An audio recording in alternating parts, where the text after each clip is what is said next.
Coming live from Minnesota, USA is our guest tonight.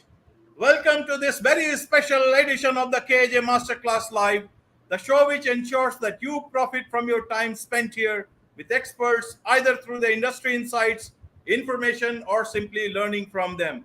And before I move forward, may I request you to subscribe, follow, like, and comment on whichever platform you're watching or listening to this show on. And today we have Tabatha Perry, life coach, straightway from the USA, and we'll be talking about how to build trust with yourself and achieve the success that you desire. So, welcome to the show, Tabatha. Thanks so much, AJ. Appreciate being here. Thank you. Thank you. Nice to have you on our show. So, when you say how to build, you have to build a trust with yourself, Tabatha. You are a life coach. Can you help us understand what exactly should one understand out of this? Sure. So it's kind of the idea, if you have a friend that you're going to meet with, right? You're going to meet them for coffee or for dinner, and they don't show up every time that you meet with them. That's going to cause strain on your relationship. It does. It does. Sorry to interrupt. It does cause a lot of strain when the guests don't turn up on for the show. And I keep staring at the screen. I pack up and then I go off to sleep. And then I get a message half an hour later.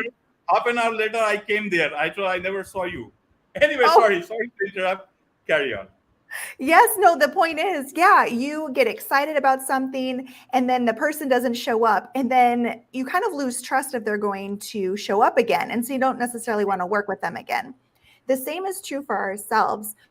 A lot of times we have goals for our business, for our health, for our personal development. We say we're going to do something and then we don't. And then we expect ourselves to just kind of continue and have a good relationship with ourselves when really we're eroding that trust. Because if we didn't show up the last time for ourselves, why would we show up again and again and again? And that also ripples into our relationships with other people. And so it's harder for them to trust us as well. Right, Tabatha. So, how does one understand, their habits and routines are the ones that set them up for success, and also does not, if they don't follow those things, then they are not going to achieve the success that they want to. So, how do you create that situation that you have healthy routines, healthy habits, and make yourself success? What do you tell your clients? What do you tell the people who come to you? Yes. So I say start with small edits. I work with a lot of women who are very type A, high achievers, and it's so much fun to work with them. And they're always wanting to do more. They're wanting bigger. They're wanting better. The thing is, you have to start small. And that's the basis of building that trust with ourselves, because we're not going to have habits and routines and develop naturally unless we show up for ourselves. So the first thing that I say is start small. There's usually one area in our life that's kind of tugging on our heart a little bit more, whether it's an area that stresses you out, cause a lot of chaos or anxiety. And so being able to identify what that one area is, and then start small with starting to chip away with what kind of the root chaos is. So for example, many people don't like mornings because they feel so chaotic, and then it kind of ripples into their whole day, right? And so starting small with having a consistent time of waking up, that helps you build that trust with yourself. You say you're going to get up at a certain time, and then you do it, and then that allows you to be able to go through the day, starting out the day very, very positively. Okay, so they can start with small things, and that will create order in their lives. But you see, mornings and evenings, but whatever type of person you are, whether you are a morning person, then morning shows the day, and for evening person, they also have to have a proper routine. Now, see, you are a life coach. You have spent several years of a lot of discipline in the criminal justice system. Now, did it start from there, or is it that you have inculcated such a discipline into your life to be at the place that you are at the moment? So can you tell us through your life itself, your life is the message here, that you tell us your routine, what are your morning and evening routines, so that the audience can understand how they can move forward with Yeah, better habits. absolutely. So I have always been very attracted to order, attracted to routines and structure. So even as a child, getting up early was something that I enjoyed doing, but it was still hard at times. But I saw that there was so many rewards. Like, for example, my dad would go to work really early. So in order for me to spend time with him, I had to get up early. So early on, there was this incentive of spending time with the people that I cared about. And then that just kind of continued on in my life. And then that also helped me be attracted to the justice system because it's all about creating order. It's a structure, it's predictability, it's an opportunity for people to take some time to think about what they've done, right? When people go into the justice system, it's because they've made choices that they need to be removed from society. And I really Right. believe it's an opportunity for those people to be able to contemplate on the choices that they've made in their life and then be able to move forward and continue with some of the things that they've actually learned in jail. A lot of times it's the place that they've been the most healthy, the most sober, they've actually eaten enough. And so they can actually use those skills into their life when they get out. And then also just, I started out always craving structure and routine and order, which is why I got attracted to working to the justice system. Right, right, Tabatha. Now, in terms of, if you see human beings, they all desire happiness, success in whatever, whether they work hard towards it or they don't know how to work towards it. But by their own habits or by mistake or whatever, you have been into the criminal justice system, you understand people can make mistakes, but some mistakes can prove to be costly, and you never perhaps get a second chance, but some people do. So in terms of, there is a certain tendency in people to sabotage their own chances of success.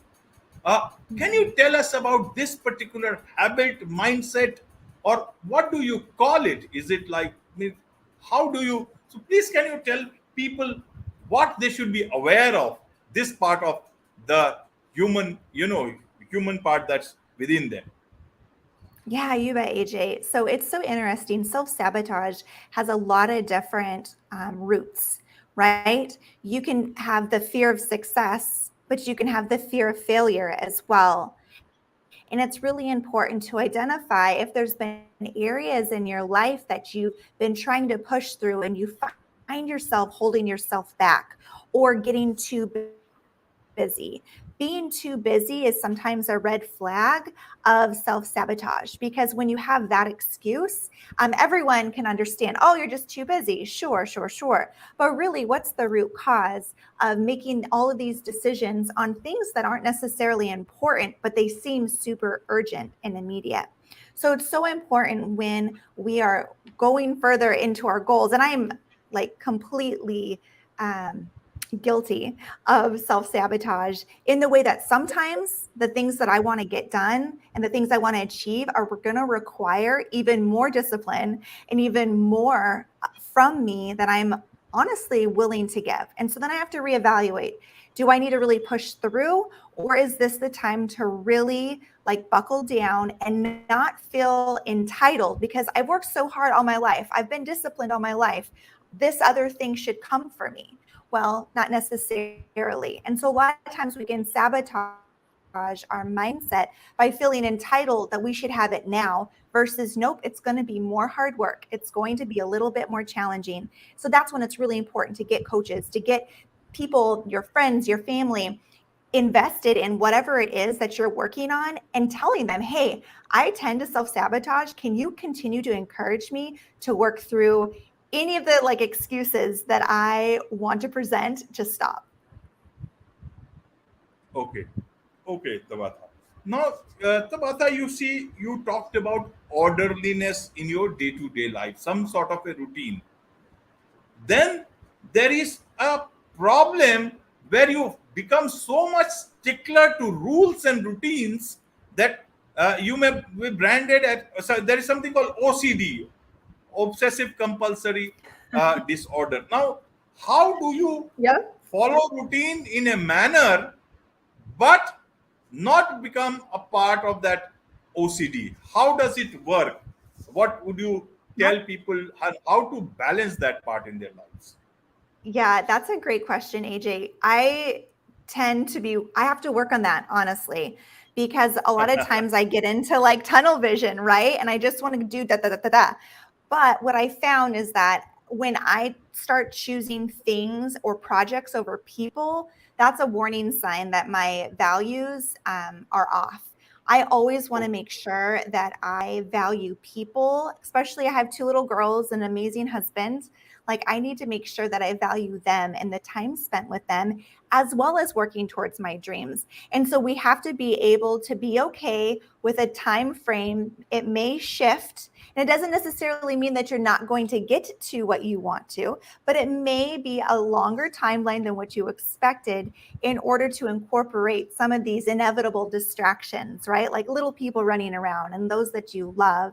Yeah, it is very hard. And I honestly, it's also vulnerable, right? It's almost easier sometimes to just stick to the rules, stick to what you know, not bring anyone in, because then you know things are kind of predictable.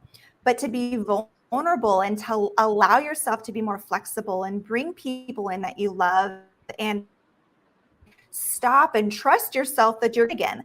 Many people actually are afraid of stopping and getting like looking around and bringing people in because they don't trust themselves in order to start back up. And so that's where that piece of building that trust with yourself is really key to help overcome self-sabotage and to make sure that you don't become OCD and like super hyper focused and miss out on all the Right. amazing things life has. Right, right. Have order, but it should not be, to a level that it actually loses the real purpose to be in order, to make your life in order. Now, another question Absolutely. related, yes, related to this is, Tabatha, is that you see now there's this age of empowerment, more empowerment to women. A lot of women are getting into force in the US also, and in India also. Everywhere now it's happening. More and more women are getting into work, and that's a great thing now. But it also makes the whole household busy. Now it's not the women's responsibility only; it's everybody's. But how does one manage their life in today's time with so much being busy? Because when you said that when you become too busy and you start choosing work instead of people, then that is something that you need to be cautious about or Mm. conscious about. How do you see that? What do you tell your clients how to balance that part? Because that's indeed a challenge in today's time. Absolutely. And again, another great question, AJ.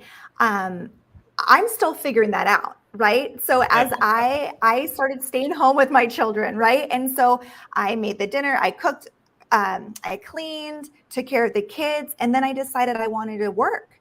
And that changed the whole dynamic of our household. And my husband had always been the primary breadwinner and still is, but I wanted to work. And so I asked him to step up. And that threw everything off, but in a very good way, because he got insight into everything that I did. And I also got insight into everything that he Right, did. And when he came home and he didn't want to talk because he'd been talking all day, I understood because I'd been talking all day and I didn't want to talk anymore at night. So I think the first thing is that this is a really great time in society where both women and men are able to use their skills and go in the workplace. Now, here's the challenge is that we can't compare ourselves to our neighbor, to our sister, to our mother, to our best friend, to anyone on social media. We have to figure out the balance that's best for our family, right? And it's right, noisy out there and it's so easy to get distracted. And I find myself getting distracted as well of I should put my kids in all of these activities, but then I also need to be on these podcasts and I need to record my podcast and all of the right, list, right? So I have to learn to say no to a lot of things. And saying no when you have the scarcity mindset makes you anxious because you think, what if the opportunity doesn't come up again? Versus an abundant mindset of, I'm going to say no, knowing that at another space and time when it would actually work, there will be another opportunity. And so I just encourage all the listeners that feel like they have a really busy, chaotic life because there's two working people in the household, that is totally normal. However, I also suggest like pausing for a minute and figuring out what's one thing that you can say no to. What's one thing you can take Right. off your plate so you can have at least one evening at home or one morning where you can sleep in, where you can truly just allow yourself to rest, because we weren't meant to work 24/7. We must rest in order to be able to use our strengths and our values and every all of our gifts.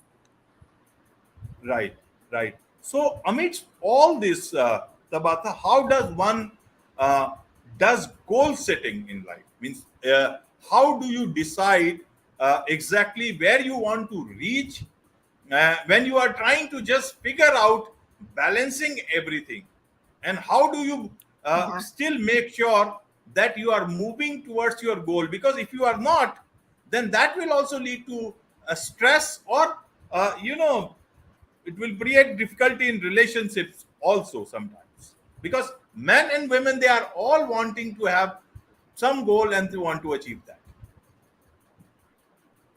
Absolutely. So when you, especially when you're in like a marriage or a relationship, it's so important to be on the same page as your significant other, because it is not going to work if you both are trying to go for your goals and you're not communicating, because you are meant to be together and a team. And so I encourage anyone who's like has a lot of goals to talk with their significant other and be like, hey, I'm thinking about this. And here's what I found. My husband's really good at being like, I love this. I'm going to support you. And then sometimes he's like, do you really need to do that now? Or is that something you can do a little bit later? Right now, it seems like your life is full. Many times when we're in our life, we don't see how like bogged down and intense it can be. And so just sometimes having that outside person to speak that life and truth into you is so important. So again, having someone to kind of speak into, understanding the season that you're in.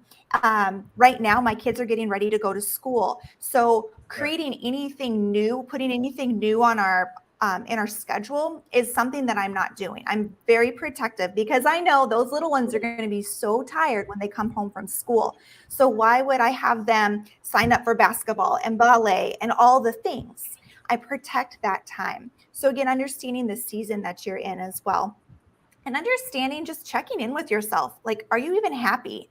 Like, are you taking care of yourself? Are you even mentally like prepared to really truly go for a goal? Because there's dreams, and those dreams are okay to have, but then there's a goal, and a Right. goal needs to have an action plan. And if you don't feel like you have the energy to go towards that goal, then it's going to be really, really hard to sustain. And then again, back to the trust, then you don't follow through with that goal. And then you lose a little bit of self trust because you worked for it and you didn't get it, because really you kind of set yourself up not for success. Right, Tabatha. Your kids are also getting ready for school. And here is my last question, because I don't want to be an interruption in between. And either way, we have completed quite a bit of our discussion, because a lot of the real discussion can only happen when people connect with you and there is, a detailed understanding of their situation, because every situation is different. But in a nutshell, Tabatha, if you look at things, how does one stop themselves from getting distracted from achieving their goal? And before that, the requirement is that they start trusting themselves first. So how do they create that trust within themselves to achieve the success that they want to have? So in a nutshell, if you can tell me. Absolutely.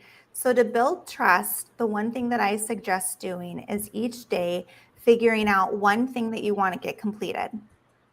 Only one thing. Write it on a sticky note and then Okay. do it. And it may seem so ridiculous, but do one thing. And when you do that consistently enough, that's going to build that self trust. Okay. Okay, Tabatha. Great, Yeah. great.